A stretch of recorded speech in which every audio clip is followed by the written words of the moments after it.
আজকে আমাদের সাথে আছেন রাফিল ইসলাম খান মুন্না ভাই।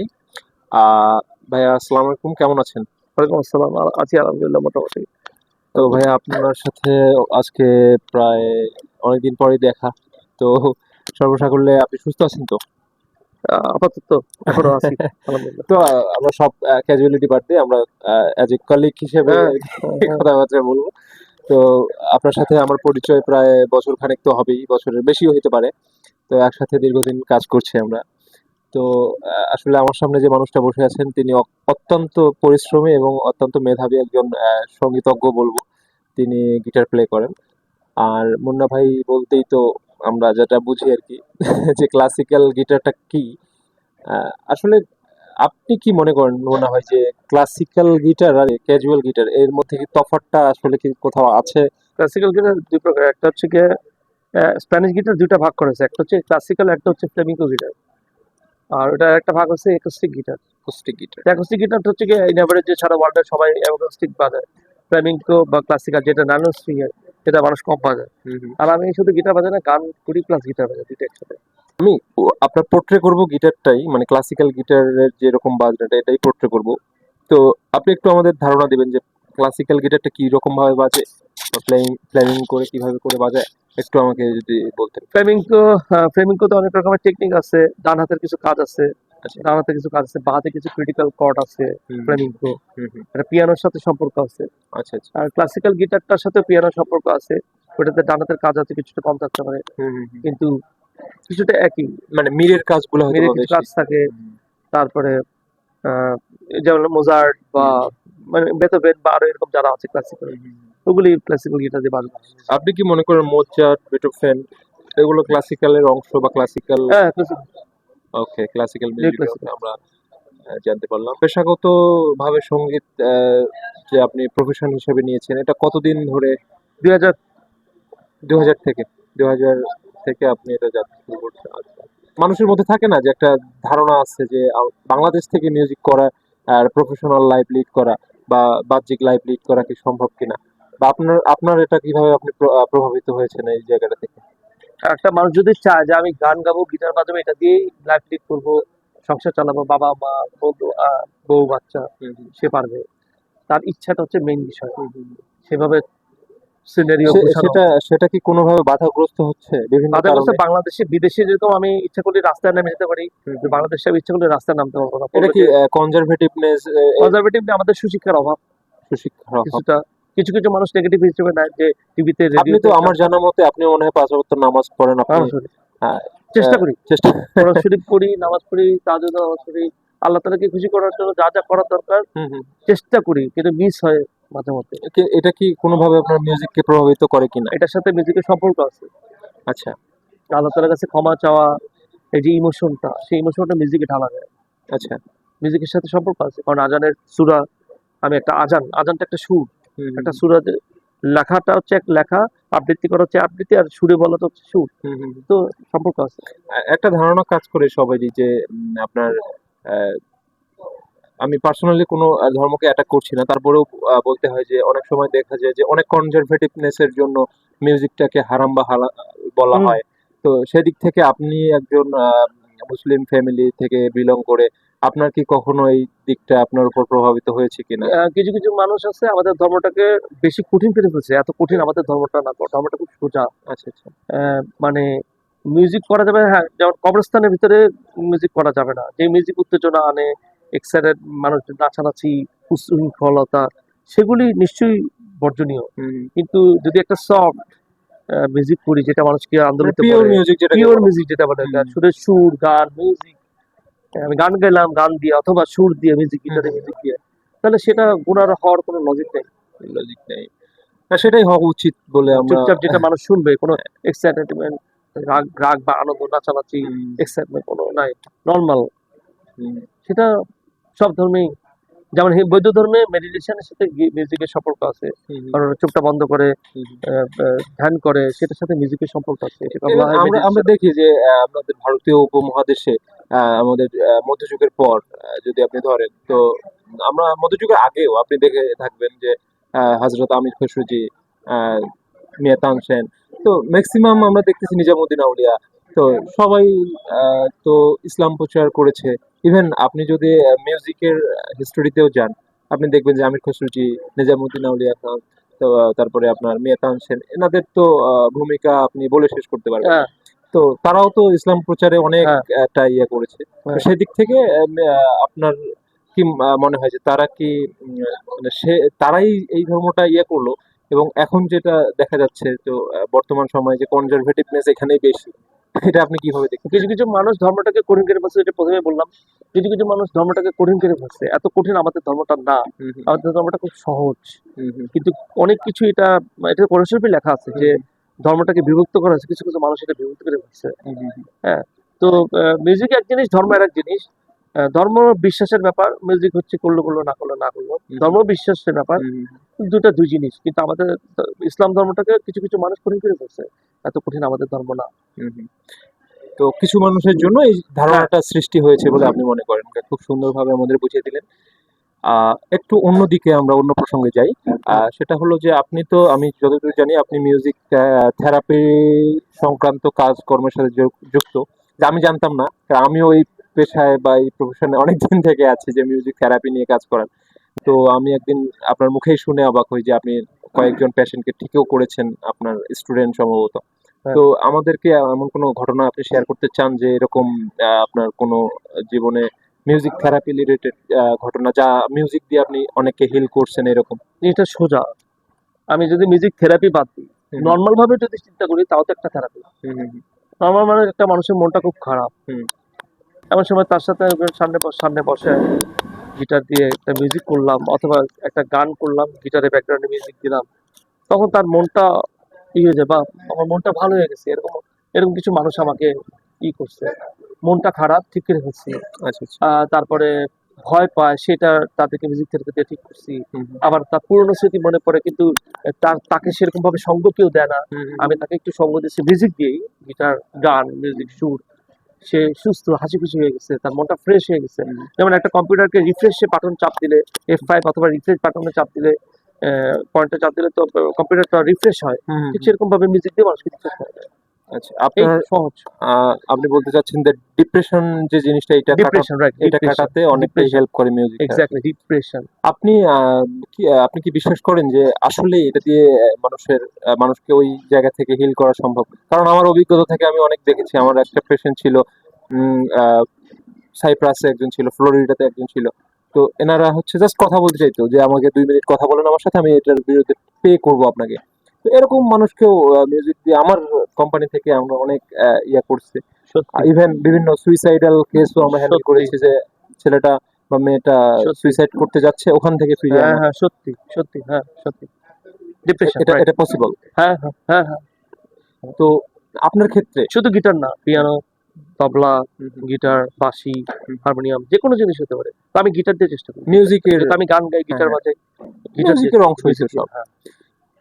আম, আরেকটা প্রশ্ন, যে এই সূত্রেই আনি, যে যেটা বললেন instrumental music and vocal music, আপনি কি মনে করেন যে ইনস্ট্রুমেন্টাল মিউজিক কতটুকু, ধরেন যে মিউজিকটা 100%, ইনস্ট্রুমেন্টাল মিউজিক দিয়ে আপনি 50% গ্রো করতেছেন বা 40%, এরকম যদি আপনাকে বলা হয়, তো আপনি কোনটাকে বেশি প্রাধান্য দিবেন, ইনস্ট্রুমেন্টাল মিউজিক না ভোকাল মিউজিক? এটা খুব দারুণ একটা পয়েন্ট। একবার নাম বলবো না, জিজ্ঞেস করেছে যে কে বেশি পাওয়ারফুল, যে গান গায় সে নলেজেবল পারসন নাকি যে মিউজিশিয়ান। সে বলছে মিউজিশিয়ান। আচ্ছা আচ্ছা। হ্যাঁ। তো এটাই যে ভোকালের অনেক টেকনিক আছে। আর আমি তো ওয়ার্ল্ডের শুধুমাত্র বাংলাদেশ মানে শুধুমাত্র ক্লাসিক্যাল না, যত রকমের টাইপস আছে, এটা মেটাল হইতে পারে, রক হইতে পারে, হুম পাঙ্ক হইতে পারে, ফিকশন হইতে পারে, জ্যাজ হইতে পারে, ব্লুজ হইতে পারে, আবার বিভিন্ন তালে, তবলার তাল বা ঢোলের তাল, মানে প্রতিটা সেক্টর নিয়ে আমি কাজ করি ওয়ার্ল্ডের। শুধু মানে পার্টিকুলার বিষয় নিয়ে না আর অ্যাকচুয়ালি। তো এটা দেখা যাচ্ছে যে মিউজিশিয়ানের নলেজ অনেক বেশি ভোকালিস্ট থেকে। আপনি মিউজিশিয়ানদের বা ইনস্ট্রুমেন্টালিস্টদের আগায় রাখবেন। হ্যাঁ, আহ, অসংখ্য ধন্যবাদ। এবং আমি তার সাথে একটু যুক্ত করতে চাই যে আহ, বাংলাদেশে গবেষণাধর্মী যে মিউজিক্যাল রিসোর্স হওয়ার দরকার ছিল, বা অন্যান্য দেশে আমরা দেখতে পারি যে বিভিন্ন বিদেশের বিভিন্ন উন্নত বিশ্বগুলার চিত্র যদি আমরা বিচার করি, সেখানে ধরেন যে ইউরোপের যে কান্ট্রিগুলো আছে, আপনার সাধারণ পাশের দেশে, আমরা এশিয়ার দু একটা দেশে, ইভেন চায়নাতেও, যেখান থেকে মিউজিকের সূত্রপাত, আহ, সে মেসোপটেমিয়া থেকে রেনেসাঁ থেকে আমরা দেখেই যাচ্ছি যে ওই সকল দেশগুলোতে মিউজিক রিসার্চ সংক্রান্ত, মিউজিক নিয়ে গবেষণা বা এটার প্রবৃদ্ধি নিয়ে কাজ করা হয়। তো বাংলাদেশে এটা কতদূর করা হয় বলে আপনার মনে হয়, আর এটা কতদূর হওয়া উচিত? এরা সহজ জিনিসটা সোজা। বাংলাদেশে এখন অস্থিরতা চলতেছে, এই অস্থিরতার মাধ্যমে মিউজিক হয় না। হুম হুম হুম রিসার্চ তার অনেক পরের বিষয়। হুম নর্মাল মিউজিকই অস্থিরতার মাধ্যমে হয় না। হুম স্থির হোক, সিস্টেমে আসুক, মানুষের ইনকাম বেড়ে যাক, মানে দারিদ্রতা কমে আসুক। দারিদ্রতা কমে আসুক, হুম হুম খরচ কম, ইনকাম বেশি খরচ কম, হুম হুম। তারপরে এগুলি আসবে। আপনি বলতে চাচ্ছেন যে এটা এলিট শ্রেণীদের জন্য রাইট, বেশি প্রেফারেবল? Preferable, exactly. কিন্তু অনেক মানুষ আছে রিসার্চ করতে চায়। রিসার্চ কি? রিসার্চ মানে হচ্ছে যে এই যে আমি আমি সামনে আমার প্রকৃতি যে হাতে চিনে সামনে যে প্রকৃতি, দিঘি বা নদী যাই বলি হুম না হুম। কেন, লেক, এটার সাথে মিউজিক করলাম, এটাই তো একটা রিসার্চ। সহজ। কিন্তু সব জিনিসের তো একটা পুঁথিগত একটা বিষয় থাকলে পুঁথিগত জিনিসটা বিদ্যা, ইজি হয়। বিদ্যা, হ্যাঁ, এক্স্যাক্টলি। হ্যাঁ, পুঁথিগত কিন্তু বিদ্যা থাকার একটা নর্মাল জিনিস থেকে আর একটু ডিপে যাওয়া, এটাই তো রিসার্চ। হুম হুম আর হুম। একটু নিজের এটা যদি একাডেমিকলি চিন্তা করেন, কারণ বাইরের দেশগুলোতে আমরা এটার একাডেমিকলি প্রোভাইডেন্স এর কারণে কিছু ইতিবাচক দিক দেখি। যেমন ধরেন আপনার এখানে জবের, যারা মিউজিক করে তাদের কিন্তু আপনি আলটিমেটলি কোনো জব পাবেন না, যা বা আপনি একটা ইনস্ট্রুমেন্টালিস্ট, যে ও কিন্তু কোনো জায়গায় চাকরি করতে পারছে না, বা ও একটা ফিনান্সিয়ালি একটা সিকিউরিটি জায়গাটা তৈরি হচ্ছে না। তো বাইরের বিশ্বের যে দেশগুলা, উন্নত বিশ্বের দেশগুলোতে দেখা যায় কি, এই সেক্টরটা অন হওয়ার কারণে ওদের কাজের প্রবৃদ্ধির সংখ্যা বাড়ছে। হুম, তো হুম, বাংলাদেশে এরকম হলে কেমন হয়, বা এরকম আপনি কি এটা নিয়ে কখনো চিন্তা করেছেন যে হ্যাঁ, ভালো হয়। এটাই তো বললাম যে আমি জিনিসটা আগেই বলে দিচ্ছি সংক্ষেপে, হুম হুম, যে দারিদ্রটা কমুক, ইনকামটা বাড়ুক, ব্যয়টা কমুক, আচ্ছা তাহলে অটোমেটিক সব আসবে। আর প্রত্যেকে এরকম সুযোগ দেওয়া উচিত। তবে আমি একটা জিনিস মনে করি, যে রিসার্চ হোক আর অত কিছু বুঝি না, সেটা হচ্ছে যে আমাদের কবি কাজী নজরুল ইসলাম তো শিক্ষিত ছিল না, হুম কিন্তু তাকে নিয়ে তো পিএইচডি করা হচ্ছে। হুম হুম তো এরকম কিছু ব্যাপার আছে, গড গিফটেড কিছু ব্যাপার থাকে। মিউজিক আসলে যে পুঁথিগত বিদ্যা বা নির্দিষ্ট কোনো দিয়ে আসলে মিউজিককে এটা হয় না হুম আসলে, হুম। অ্যাকচুয়ালি এটা আসে না। এটা সম্পূর্ণ মনস্তাত্ত্বিক একটা ব্যাপার আছে, ঐশ্বরিক একটা ঐশ্বরিক কিছু ব্যাপার আছে। ব্যাপার আছে, এটা ওই যে কাগজ কলম বা পুঁথিগত বিদ্যা দিয়ে আসলে তেমন হয় না। বিচার করা সম্ভব পর হচ্ছে। যেমন আমাদের দেশ, গ্রামের মাঝি হুম বা যে বাঁশি বাজায়, হুম হুম সে কার কাছে বাঁশি শিখছে? কারোর কাছে শিখে নেই। হুম আর মন থেকে আসছে, বাঁশিতে আসছে। হুম হুম। সে গান গাচ্ছে, নৌকা বাজছে, গান গাচ্ছে, অথবা ফসল কাটতেছে, গান গাইতেছে। কার কাছে গান শিখছে? সে কটা তার তো জানে। আপনার মতে কি আর্কাইভের কোনো প্রয়োজনীয়তা নেই? আর্কাইভের প্রয়োজনীয়তা আছে, অবশ্যই আছে। সবকিছুরই প্রয়োজনীয়তা আছে। হুম হুম। তবে মিউজিকটা গড গিফটেড কিছু ব্যাপার আছে, তো আপনি মনস্তাত্ত্বিক কিছু মানে ব্যাপার আছে। প্র্যাকটিক্যাল বিষয়টাকে আগায় নিতে হ্যাঁ, সেটাই, চাচ্ছেন। সেটাই। আপনি আরেকটা প্রশ্ন এখানে যুক্ত করি, সেটা হলো বাংলাদেশের বিভিন্ন বিশ্ববিদ্যালয়গুলোতে আগে ছিল না, এখন রিসেন্ট প্রায় 13টা ইউনিভার্সিটিতে মিউজিক নিয়ে চর্চা বা মিউজিক নিয়ে গ্রাজুয়েশন করার সুযোগ হয়েছে, অনার্স মাস্টার্স কিংবা এমফিল পিএইচডি। তো এই ব্যাপারটাকে আপনি কি ইতিবাচক ভাবে দেখছেন না নেতিবাচক ভাবে দেখছেন? ইতিবাচক শিক্ষা সবকিছুরই দরকার আছে, একটু আগে যেটা বললাম। হুম হুম সবকিছুই দরকার আছে। পুঁথিগত বিদ্যারও দরকার আছে, আবার এটাকে মনস্তাত্ত্বিক গড গিফটেড ওইটারও দরকার আছে। তো উনি যেটা করলো সেটা হচ্ছে যে উনি যেহেতু যেমন সেদিন আমার সাথে যে ছিল, উনি ফোক গানের উপরে মাস্টার্স করা, নিশ্চয়ই উনি আমার থেকে ফোক গান বেশি হুম জানে। হুম হুম উনি যেহেতু এটার উপরে মাস্টার্স করা, হুম এরকম কিছু ব্যাপার আছে, এটার উপর তার দখল বেশি। হুম। নিশ্চয়ই সবকিছুরই দরকার আছে। শিক্ষিত শিল্পীর তো আসলে মানে শিল্পী হওয়ার থেকে শিক্ষিত শিল্পী হওয়াটা সুশিক্ষিত শিল্পীটা বেশি দরকার। জরুরি। সুশিক্ষিত, সুশিক্ষিত শিল্পী, সুশিক্ষিত, তিনি একটা চমৎকার পয়েন্ট বলেছেন, সুশিক্ষিত শিল্পী। সুশিক্ষিত। আপনি একটু ইলাবোরেট করে আমাদের একটু যদি শোনাতেন, সুশিক্ষিত আর শিক্ষিতের মধ্যে তফাৎ। শিক্ষিতটা ব্যাপারটা হচ্ছে যে আমি এটা পুঁথিগত বিদ্যা মুখস্থ করলাম, পরীক্ষা পাস করলাম, সার্টিফিকেট পেলাম। আর সুশিক্ষিত মানে হচ্ছে কি, জিনিসটা আমি বুঝলাম, জিনিসটা আমি অনুধাবন আত্মস্থ করলাম, করে। নিজের মতো আত্মস্থ করলাম, আমি ব্যাপারটা বুঝলাম, হুম হুম তারপর আমি নিজের মতো করে লিখলাম। হুম। হয়তো আমি মার্কস কম পাইছি, কিন্তু আমি সার্টিফিকেট পাইছি।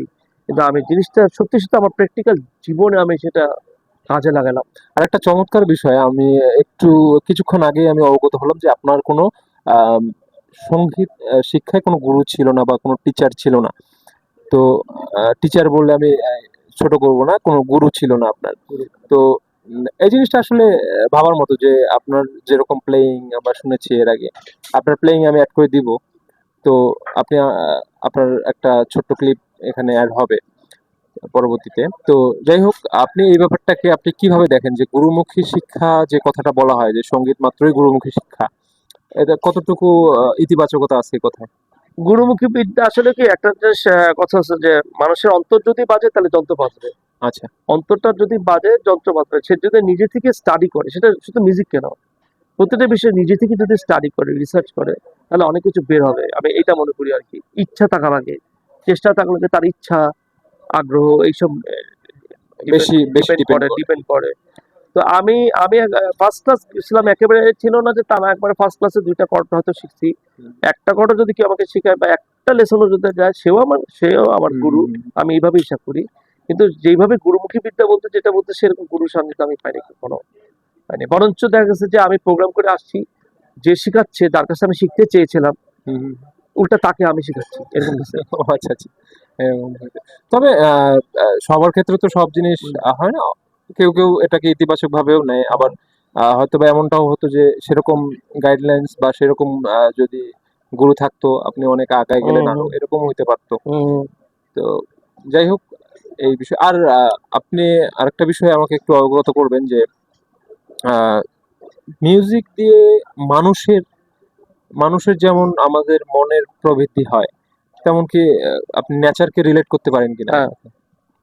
হ্যাঁ। মিউজিকের সাথে অনেক কিছু সুন্দর যা কিছু আছে, আল্লাহ তাআলার সৃষ্টি প্লাস মানুষের সৃষ্টি, সেটাও আল্লাহ তাআলার সৃষ্টি। কারণ একটা একটা রাজবাড়ি পুরানো, যেটাকে কোনো রং করা হয় নাই, ওইটাতে যদি রং করা হয়, যেমন আহসান মঞ্জিল রং করা, হুম, তাহলে সেই পুরানো ফিলটা আসবে না। হুম, বাট আহসান মঞ্জিল যদি সে আগের রূপটাই থাকতো, জরাজীর্ণ, শ্যাওলা পড়া, গাছ, দেয়াল থেকে গাছ উঠছে, হুম, হুম, সেটার মধ্যে আর্ট আছে, কারণ হুম, ওইটার সাথে মিউজিকের সম্পর্ক আছে। হুম, হুম, সেটা গিটার হোক, তবলা হোক, কিবোর্ড, তো যেটাই হোক না আপনি কেন। তাহলে বলতেছেন সুর, গান, যে হ্যাঁ। নেচার মিউজিককে অ্যাট্রাক্ট করে। অবশ্যই, অবশ্যই সম্পর্ক, প্রচন্ড সম্পর্ক, ইভেন আমরা কিছু ইয়েতেও প্রচন্ড। দেখতে পারি যে প্লান সনিফিকেশন হ্যাঁ। এগুলোতেও বাংলাদেশেও হুম, কিছু কিছু কাজ হচ্ছে, যেমন হংকং এ একটা ইউনিভার্সিটিতে হুম, কিছুদিন আগেই কাজ হুম, হলো যে ওরা গাছের মন নিয়ে কাজ করছে, গাছের মিউজিক শুনে কি গাছের কেমন লাগে এটা হুম, সম্পর্কে। তো রিলেট করা যায় বলে মনে হুম। হয়। এটা আপনি আপনার জীবনে কি কখনো এটা ভেবেছেন বা আপনি কোনো আহ, অভিজ্ঞতার শিকার হয়েছেন কখনো কি এই কি নেচারের সাথে মিউজিকের যে কোলাবোরেশনটা? হ্যাঁ, কোলাবোরেশনটা তো আমি সবসময় করার চেষ্টা করি। আমি ওইখান থেকে তো মেইনলি মিউজিকটা আসে। আমি চিরাং যেহেতু বড় হয়েছি, আচ্ছা। সেটাই পড়াশোনা করছি। পাহাড়ের উপরে, পতেঙ্গা সাগরের পাশে, হুম, হুম, ফয়েজ লেক, চিরাং জায়গার নাম। পাহাড় আছে, লেক আছে, ওই সুন্দর দৃশ্যর সাথে হুম, গাছপালা, প্রকৃতি। আর আমার আম্মুর মৃত্যুর পরে মার মৃত্যুটা, মাকে স্মরণ করা, ছোটবেলার মায়ের স্মৃতি, মা যে আদর করা, হুম, হুম, সেটা আমাকে প্রচন্ড ভাবে মিউজিকে, বিশেষ করে ক্লাসিক্যাল, সেটা ইংলিশ ক্লাসিক্যাল হোক বা ইস্টার্ন বা ওয়েস্টার্ন, যেটা হোক না কেন, হুম, হুম, সব প্রচন্ড প্রভাবিত করছে। প্রভাবিত করে। ওই জিনিসটা কি আপনি এখনো মিস করেন ঢাকা শহরে যে ওই নেচারের যে ছোঁয়াটা? অবশ্যই, অবশ্যই। এই হাতির ঝিলটা, মানে ব্যাপারটা হচ্ছে এরকম, আমি যদি বটগাছটা কেটে ওখানে একটা বিল্ডিং করি, তাহলে আমার ভিতর থেকে সেই সুর, সেই মিউজিক, সেই আর্ট, গান, গিটার, মিউজিক, যেটা হোক না কেন, হুম, তো আসবে না, সেই ফিলটা আসবে না। হুম, হুম, হুম। বাট ওইখানে যদি বটগাছটা থাকে, বটগাছটা দেখার সাথে সাথে আমার ভিতরে একটা অটোমেটিক ইমোশন কাজ করবে। চলে সেই আসবে। ইমোশনটা মিউজিকে ঢাললেই সেটা হচ্ছে রিয়েল মিউজিক। হুম, অবশ্যই সম্পর্ক। মিউজিক এবং দিয়ে, গান বাজনা দিয়ে স্রষ্টার সান্নিধ্য লাভ করা যায়। সাবকনসিয়াস মাইন্ডে হ্যাঁ, মিউজিকের একটা ইফেক্ট পাওয়া যায়। হ্যাঁ। একটা আলটিমেট প্রশ্ন করি, একটা একদম আলটিমেট প্রশ্ন যে এখন আপনি মিউজিক থেকে কি পেলেন, কি হারালেন? এক মিউজিক কথায় যদি বলতে হয়। হারানো বলতে একমাত্র আমার মাকে হারাইছি। কারণ আমার মার সাথে আমার মিউজিকের সম্পর্ক। হ্যাঁ, হ্যাঁ।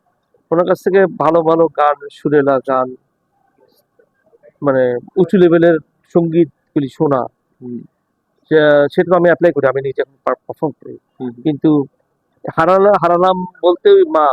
আর কি পেলাম, পেলাম বলতে কি? পেলাম হচ্ছে একটা মানসিক একটু শান্তি।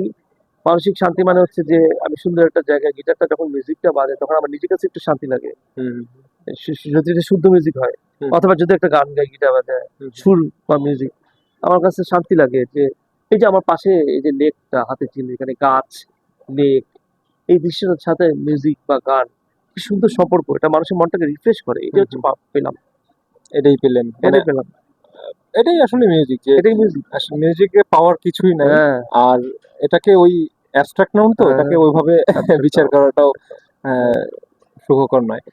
তারপরেও আমাদের দীর্ঘদিনের যে আমাদের পরিচয়, আপনার সাথে আমার বহুদিনের একটা সম্পর্ক, তো সে জায়গা থেকে আপনাকে আমি যতদূর চিনেছি, জেনেছি, আমরা একটু আজকালকার বিষয় নিয়ে কথা বলি, ব্যান্ড সঙ্গীত নিয়ে কথা বলি একটু। ব্যান্ড সঙ্গীতে আজকে থেকে 20 বছর আগে যে ব্যান্ড সঙ্গীত ছিল বা এখনকার যে ব্যান্ড সঙ্গীত, এই দুইটার মধ্যে আপনি দুইটাকে আপনি কিভাবে দেখেন? দুইটার জায়গাটা আপনি একটু প্রাণ পরিষ্কার নাই, করেন। প্রাণ নাই, কষ্ট নাই, সবাই রাজা হইতে চায়, সবাই খাজার চেয়ে বাজনা বেশি, ভাবটা একটু বেশি, গাড়ি বাড়ি কেমনে করবো ওইদিকে মন বেশি। আর প্রাণ নাই, মিউজিক গানে মুখস্থ কপি করতেছে। আর বেশিরভাগ যেটা আমি দেখি, যেটা খুব কষ্ট পাই, সেটা আমি বলতে বাধ্য হইতেছি, সেটা হচ্ছে বেশিরভাগ 95% দেখি অল্প বিদ্যা ভয়ঙ্করী। অল্প বিদ্যা ভয়ঙ্করী মানে হচ্ছে যে সে হয়তো খুব রক প্যাটার্নটা খুব ভালো জানে, হুম, তো সে ভাবতেছে যে আমি একটা অনেক বড় মিউজিশিয়ান, হুম, সে ভাবতেছে, কিন্তু আসলে তো সেটা না। তাকে সব ধর ওয়ার্ল্ড পৃথিবীতে এক একটা দেশের এক এক রকমের মিউজিক, হুম, হুম, এক একটা জায়গার এক এক মিউজিক, এক এক সুর, এক এক গান, হুম, হুম, সব নলেজ তাকে থাকতে হবে। টিচার, এই যে আমি বলি যে আমি মিউজিক গিটারের টিচার বা মিউজিকের টিচার বা গিটারের টিচার বা গানের টিচার, আমি মনে করি যে টিচার এদেরকে বলে না, কারণ টিচার তো খুব কঠিন একটা শব্দ, হুম, টিচার, হুম, শিক্ষক। হুম, হুম। তাকে অনেক জ্ঞান থাকতে হবে, জ্ঞান রাখতে অনেক, হয়। সারা ওয়ার্ল্ডের জাপানিজরা কি মিউজিক করে, ইন্ডিয়ানরা কি করে, বাংলাদেশিরা কি করে, আমেরিকানরা কি করে, হুম, হুম, সুদানিরা কি করে, হুম, হুম, প্রত্যেকটা নলেজ তার থাকা লাগবে। তখন সে বলতে পারে আমি টিচার। বাট আমি অল্প একটু জানি, আর সেটা নিয়ে আমি নিজেকে অনেক কিছু ভাবতেছি, যেটা হুম। বর্তমানে বাংলাদেশে প্রচন্ড পরিমাণে বেশি। হচ্ছে। অল্প একটু জানে, অল্প বিদ্যা ভয়ঙ্করী, কিন্তু তাদের অনেক ভাব, অনেক হুম, চামড়া মোটা, এই জন্য তারা কখনো সেরকম একটা পর্যায়ে মানুষের ভিতরে ঢুকতেছে না। আর মানুষের সাথে তারা আন্তরিক না, এটাও বলতে বাধ্য হইলাম। হুম, হুম, মানুষের সাথে তারা আন্তরিক না, তারা অল্প জানে, খুব ভাব নিয়ে চলে। কিন্তু হওয়া উচিত উল্টাটা, অনেক জানবে, প্রচুর নলেজ, কিন্তু খুব সাধারণ, খুব হাসি খুশি, খুব আন্তরিক, খুব সহজ সরল, হুম, হুম, খুব দয়ালু, খুব বিনয়ী, এটা হওয়া উচিত। হুম, হুম, হুম, এটা হচ্ছে আমার নীতি, আমি এটা ফলো করি। হুম, সে অনেক কিছু জানবে, কিন্তু সে উল্টাটা করবে। আর বিদেশে যেটা হয়, কিন্তু বাংলাদেশে হচ্ছে কি, এতটুকু জানি কিন্তু প্রচন্ড অহংকার, হুম, হুম, হুম। খারাপ আচরণ, অনেক প্রবলেম, তাদের অনেক প্রবলেম, এটা এবং বলতে বাধ্য হইলাম। এবং বাধ্য কিছুক্ষণ হইলাম। আগে আপনি একটু বলছিলেন আমাকে যে আহ, ধরেন একজনের বাবা মা মারা গেছে, ওই সময় জ্যাজ বাজাচ্ছে। হ্যাঁ, এই জিনিসটা একটু আমাকে আরেকবার ক্লিয়ার করবেন আপনি। ব্যাপারটা হচ্ছে এরকম, এটা খুব ইম্পর্টেন্ট পয়েন্ট, হুম, হুম, খুব ইম্পর্টেন্ট পয়েন্ট।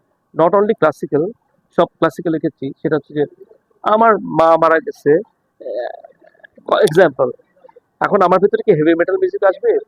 কথার কথা যে, যেমন মানবতা, আপনি আছেন, আপনার মা মারা গেল বা বাবা মারা গেল, না করুক, এখন আপনার একটা খুব হেভি মেটাল, খুব বা ডেথ মেটাল বা থ্রাশ মেটাল একটা মিউজিক শোনানো হলো, এটা কি আপনার সাথে যাবে? তখন আপনার কাছে বিরক্ত লাগবে, যেগুলি বন্ধ করতে আমার কাছে বিরক্ত লাগতেছে, হুম, হুম, কারণ এমনিতে আমার মনটা খারাপ। হুম, হুম, কিন্তু সেখানে যদি আমি একটা খুব সুন্দর সুরেলা একটা মিউজিক, সেটা গিটারে হইতে পারে, বাঁশি, সব, যে কোনো বাঁশিতে সফট একটা গান বা গানের সুর বা মিউজিক আপনাকে যদি দেই, তখন আপনার চোখ থেকে পানি পড়বে। কেন পানি পড়বে? আপনার ছোটবেলার কথা মনে পড়বে, আপনার বাবা মা আদর করছে, আপনি ছোট ছিলেন, হুম, হুম, তারা আপনাকে ওই করছে, আদর করছে, এগুলি মনে পড়বে। তার মানে কি? তার মানে এইটা আপনার সাথে যায়, হুম, হুম, হুম, ওই ইমোশনের ওই পয়েন্টে এইটা আপনার সাথে যায়। বাট সেই সময় আপনি হেভি মেটাল বা হার্ড রক বা থ্রাশ মেটাল, তখন আপনার সাথে হুম, হুম, কোনোভাবেই সেটা ব্রেনে ঢুকতেছে না, অ্যাডজাস্ট করতেছে না। হুম, হুম। এটা হচ্ছে পয়েন্ট। আহ, এটা তো আপনি বললেন ঠিক আছে, কিন্তু হেভি মেটালের কি আসলে প্রয়োজন নেই না, না, বলতে চাচ্ছেন? অবশ্যই, অবশ্যই, মোস্ট ইম্পর্টেন্ট। হুম, প্রতিটা মিউজিক, প্রতিটা গান, আমার কথা হচ্ছে খুব ইম্পর্টেন্ট একটা পয়েন্ট হচ্ছে, সেই পয়েন্টের উদ্দেশ্যে বলি।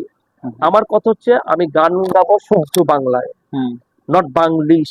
মানে আমার যেহেতু বাংলা, মাতৃভাষা বাংলা। আমি বাংলা ব্যান্ড করি বা নজরুল সঙ্গীত করি, যে কোনো আমি বাংলা ভাষায় শুদ্ধ বাংলা উচ্চারণে আমি গান গাবো, এটা হচ্ছে হুম, আমার হুম, কথা।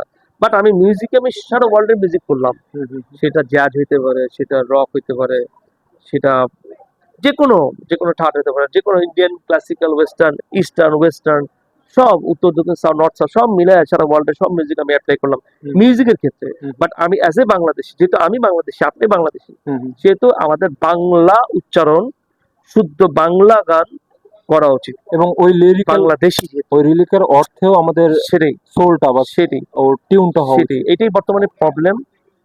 আমি জানি না অনেকে হ্যাঁ আমি দেখেছি। ইংলিশ মানে বাংলিশ ভাবে কথা বলে, মানে এটা আমার মোটেও এটা আমি এবং সমর্থন আমি করি আমি না। দেখেছি মনে হয় এর সাথে একটু যুক্ত করব আমি, যে আপনার কথা খুব সুন্দর, গানের কথাগুলো খুবই সুন্দর, এবং সেখানে জ্যাজ একটা সুন্দর মানে দিয়ে দিল, মানে ওই সুরের সাথে ওই কথা, মানে ওই কথার সাথে ওই সুরটা যাচ্ছে না, তারপরেও জোর করে ঢুকাই দেওয়া হলো।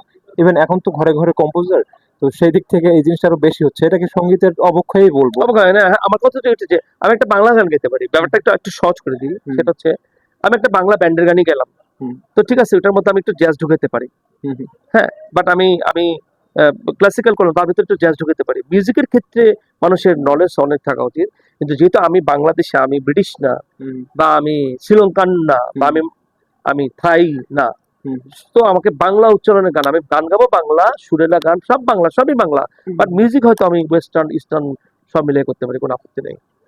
না, এটা এটা বাট বাংলিশ উচ্চারণ কেউ না করুক আর এটা কি। হওয়া উচিত। এটা না হলে তো আমাদের সংস্কৃতির তো ওই শুদ্ধতা থাকছে না। হ্যাঁ, সেটা শুদ্ধতা, আহ, বাংলা উচ্চারণ শুদ্ধ, বাংলা শুদ্ধ ব্যান সঙ্গীত, শুদ্ধ বাংলা উচ্চারণ, হুম, হুম। বাংলা সুর, সেটার অভাব। আপনি আগামী 10 বছর পরে নিজেকে কোথায় দেখতে চান?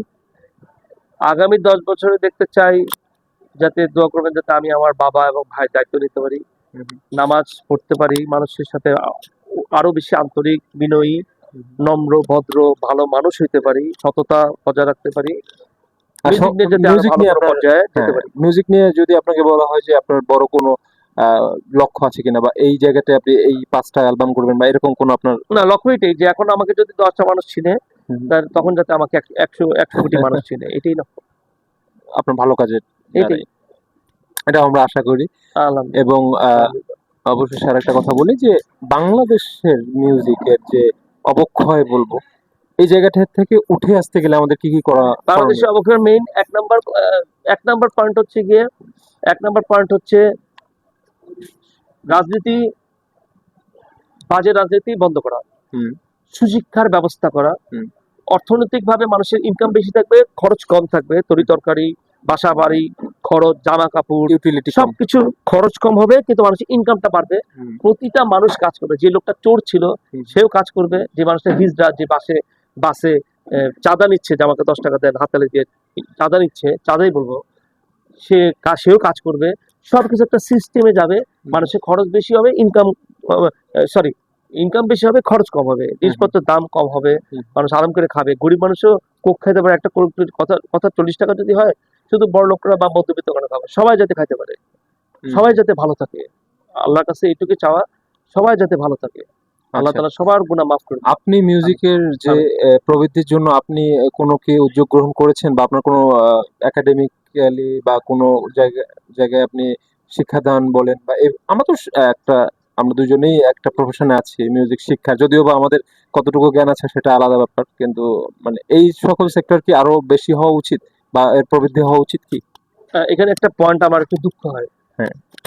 খুব ইম্পর্টেন্ট পয়েন্ট, সেই পয়েন্ট একটু ডিটেলস বলি, শর্ট ডিটেলস। সেটা হচ্ছে যেটা বললাম, অল্প বিদ্যা ভয়ঙ্করীরা যদি টিচার নিজেকে দাবি করে, সেটা ভুল। একাডেমি সব জায়গায় হবে, কিন্তু সঙ্গীত শিক্ষাটা গুরুমুখী বিদ্যা অবশ্যই, কিন্তু এটা আসলে পুঁথিগত বিদ্যা ওইভাবে আসে না, নিজের ভিতর থেকে কিছু আসতে হয়। তো একাডেমি অবশ্যই দরকার আছে, সবকিছুরই দরকার আছে, কিন্তু অল্প বিদ্যা ভয়ঙ্করী মানুষটা শিক্ষক এই কথাটা না বলুক, হুম, হুম, হুম, যেটা বাংলাদেশে বেশি হচ্ছে। হুম, হুম।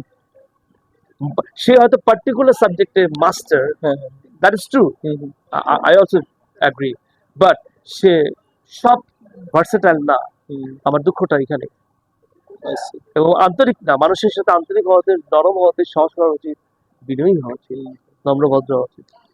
আমরাও এটার উত্তরোত্তর আমি সাফল্য কামনা করি। বাংলাদেশে আমি মিউজিক যে বিষয়াদি আছে এগুলা আরো এস্টাবলিশ হোক, এবং সুশিক্ষার আসুক, সুশিক্ষা, সুশিক্ষা আসুক মানুষের ভিতর। সুশিক্ষা, যাতে আমি রাস্তায়, আপনি নিজে একজন খুবই উঁচু মানের তবলাবাদক, খুবই উঁচু মানের সঙ্গীতজ্ঞ, উঁচু মানের তবলাবাদক, শুধু তবলা না, ঢোল, নাল, তবলা, চামড়া জাতীয় যত ঘনবাদ্য যত আছে, সেটা আপনি you are the specialist also.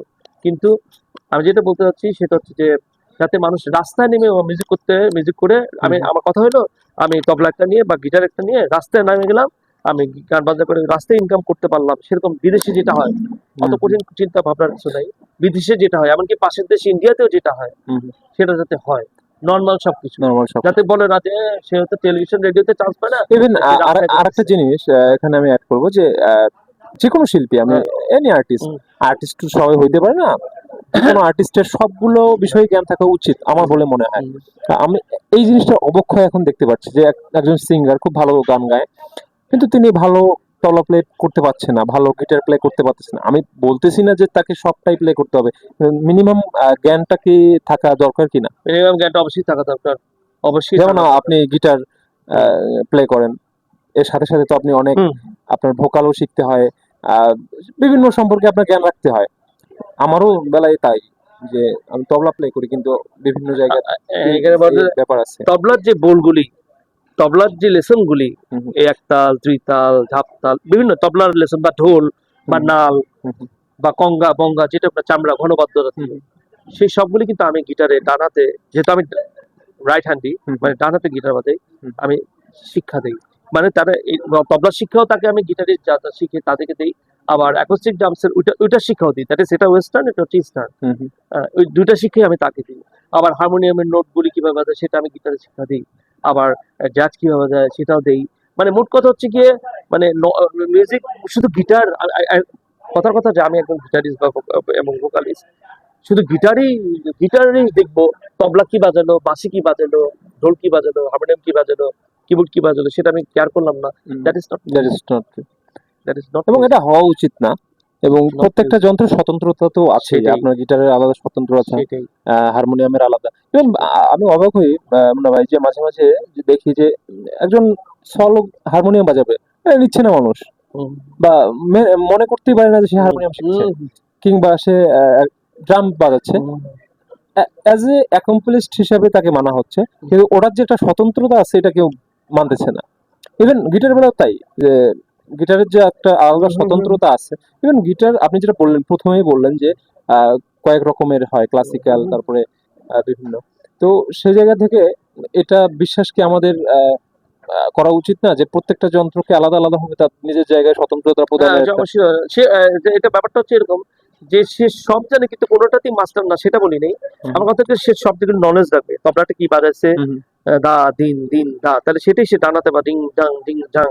হুম অথবা কি হারমোনিয়াম বাজছে সারে গা মা পা টেরেরেরেরা, সে বাহাতে বাজাতে টেরেরেরা, হুম অথবা রিদমে ঝা ঝা ঝা ঝা ঝা। মানে এইসব নলেজ তার প্রত্যেকটা ইনস্ট্রুমেন্ট, বাঁশি, নট অনলি হারমোনিয়াম, তবলা, সব ইনস্ট্রুমেন্ট তার নলেজ থাকা লাগবে। শুধু হুম গিটার নিয়ে পড়ে থাকলে হবে না, এটা হচ্ছে আমার কথা। এবং শুধু একটা দেশের, আমি ওয়েস্টার্ন জানি, ইস্টার্ন জানি না, ইস্টার্ন জানি, ওয়েস্টার্ন জানি না, হুম হেভি মেটাল জানি, ক্লাসিক্যাল নজরুল সঙ্গীত জানি না, আবার নজরুল সঙ্গীত জানি, হেভি মেটাল জানি না। দে আর It's not not- teacher actually, আমি তাদেরকে টিচার মনে করি না। আমাদের সব দিকেই জানতে হবে। টিচার খুব কঠিন একটা শব্দ আমার কাছে, হুম হুম খুব কঠিন একটা শব্দ, খুব কঠিন। হুম হুম কি পরিমাণ নলেজ থাকতে হয় একজন টিচারের, টিচার হুম মানে কি? আমি একটা কোশ্চেন করবো, কোশ্চেন অ্যান্সার দেওয়া লাগবে, এটা হুম হচ্ছে টিচার। আমি অল্প একটু জানি, সেটা নিয়ে আমি খুব ভাব নিয়ে আসি যে তুমি এটা শিখো, বেশি বুঝো কেন, আমি যেটা বলছি এটাই করো। হুম না, আমাদের কোশ্চেন অ্যান্সার আমি পাইলাম না, হুম হুম হুম এটা হচ্ছে আমার নীতি। আর মানুষকে বিনয়ী হইতে হবে, আমি আবারও বলতেছি। একটা ভালো মানুষ যদি হয়, সংক্ষেপে বলি, একটা ভালো মানুষ থেকে ভালো সুর আসে, আর সেই মানুষটা যদি খারাপ হয়, তার কাছ থেকে ভালো সুর আশা করা যায় না। সে হয়তো ক্ষণিকের জন্য একটু টাকা কামাইতে পারে, বা নাম করতে পারে, বা নাম হইতে পারে, হুম বাট সে he or she is not a real artist, not at all. কোনো দিনও হইতে পারে না, হুম হুম কোনো দিনও না। কারণ তার মানুষটা ভালো হইতে হবে, আন্তরিক হইতে হবে, বিনয়ী হইতে হবে, নরম হইতে হবে, সহজ সরল, হুম হুম সবার সাথে মিশতে হবে, সবার কথা শুনতে হবে, সবাইকে মূল্য দিতে হবে, সম্মান দেখাইলে সম্মান পাওয়া যায়। হুম। এটা একটা অনেক দামি কথা বলেছেন আপনি। আমরা ওটা চাই যে সবাই আগে নিজেকে সুন্দর করুক, তারপরেই সঙ্গীতের মধ্যে আসুক। তো আহ, আরেকটা ছোট্ট প্রশ্ন, আমি প্রচুর আপনাকে ডিস্টার্ব করলাম আজকে, যে সত্যি। অনেক সময় হয় কি শিল্পীদের সে মর্যাদাটা দেওয়া হয় না বাংলাদেশে। বা আপনি বিয়ের বাজারে যাবেন, ছেলে কি করে, গান গায়, শিল্পী, তখন কিন্তু মেয়ে পাচ্ছেন না। চাকরির ক্ষেত্রেও তাই, আপনি বিভিন্ন সাবজেক্ট নিয়ে যাবেন, আপনি পাবেন, কিন্তু মিউজিক নিয়ে যখন যাবেন তখন পাবেন না। তো এই জিনিসটা আপনি কিভাবে দেখেন? এই প্রশ্নের উত্তরটা আমি অনেক আগেই দিয়ে দিচ্ছি। সুশিক্ষা, হুম হুম হুম হুম সুশিক্ষা, প্রতিটা স্কুল কলেজের শিষ্টাচার, সুশিক্ষা শেখানো উচিত। হুম হুম শিক্ষিতটা যত না বেশি ইম্পর্টেন্ট, তার থেকে বেশি ইম্পর্টেন্ট সুশিক্ষিত। হুম হুম একটা হচ্ছে কি শিক্ষিত, একটা হচ্ছে অশিক্ষিত, একটা হচ্ছে কুশিক্ষিত, একটা হচ্ছে সুশিক্ষিত। 4টা লেভেল আছে, শিক্ষিত 4টা লেভেল। হ্যাঁ, তো ওই যেটা বললাম প্রথমেই বলছি, এক বিদেশে যদি হইতো, আমি আচ্ছা অত দূরে যাওয়ার দরকার নেই। বিদেশে এখানে আমেরিকা বা অস্ট্রেলিয়া বা ইংল্যান্ড, আমি গিটারিস্ট, ওকে আমি আমি যে কোনো সুন্দরী মেয়ে, আমাদের দেশের থেকে আরো অনেক অনেক পরিণত সুন্দরী মেয়ে পেলাম বিয়ের জন্য, কিন্তু আমাদের দেশে কেন পাচ্ছি না? তার মানে সুশিক্ষার অভাব, সিস্টেমের অভাব। ইনকাম সোর্স বাড়বে, দারিদ্রতা কমবে। ওই যে প্রথমেই আমি সব পয়েন্টগুলি বলে দিচ্ছি, এক কথায় সব বলে দিচ্ছি। এগুলি হলেই তাহলে সব ঠিক হয়ে যাবে। কিন্তু যদি বাজে রাজনীতি চলে বাংলাদেশে, তাহলে সম্ভব না। সম্ভব কোনো দিনও কোনো কালেও সম্ভব না। আমাদের রাজনীতিবিদগুলিকে ভালো মানুষের রাজনীতিবিদ আসা উচিত। এইসব দুর্নীতিবাদ এগুলি সব চেঞ্জ করে ভালো মানুষ আসুক, জ্ঞানী মানুষ আসুক, সুশিক্ষিত মানুষ আসুক, বংশীয় মানুষ আসুক, ভদ্রলোক আসুক, তাহলে দেশটা চেঞ্জ হবে। আর আমরা যদি আলতু ফালতু মানুষ যদি বসে, তাহলে দেশ আরো অসাত হয়ে যাবে। এটাই। ধন্যবাদ আপনাকে আমাদের এত গুরুত্বপূর্ণ সময় আপনার দেওয়ার জন্য। আর আপনার আমরা বাজনা শুনবো, আপনার বাজনা এখন হয়তো বা গিটারটা নাই, দ্যাটস ওয়াই আমরা করতে পারছি না। আমরা নেক্সটে আপনার কাছ থেকে আমরা ক্লিপ নিয়ে আমার শ্রোতাদের বা দর্শকদের সাথে শেয়ার করব। এখানে একটা পয়েন্ট বলি যে আমার একটা বাজনার দিকে থেকে আমাকে বিচার করা যাবে না। কথা কথা আমি একটা মিউজিক বাজালাম বা আমি একটা গান গেলাম, সেটা দিয়ে কখনোই আমাকে বিচার করা যাবে না। আমাকে বিচার করতে হবে নলেজ দিয়ে। না সেটা আমরা অনেক আমরা আপনার কথাবার্তা, আপনার বাচনভঙ্গি ইত্যাদিতে আমরা এবং আমি তো জানি থেকেই জানি। তো ধন্যবাদ ভাইয়া, অনেক ভালো থাকবেন। আপনার উত্তরোত্তর সাফল্য কামনা করি।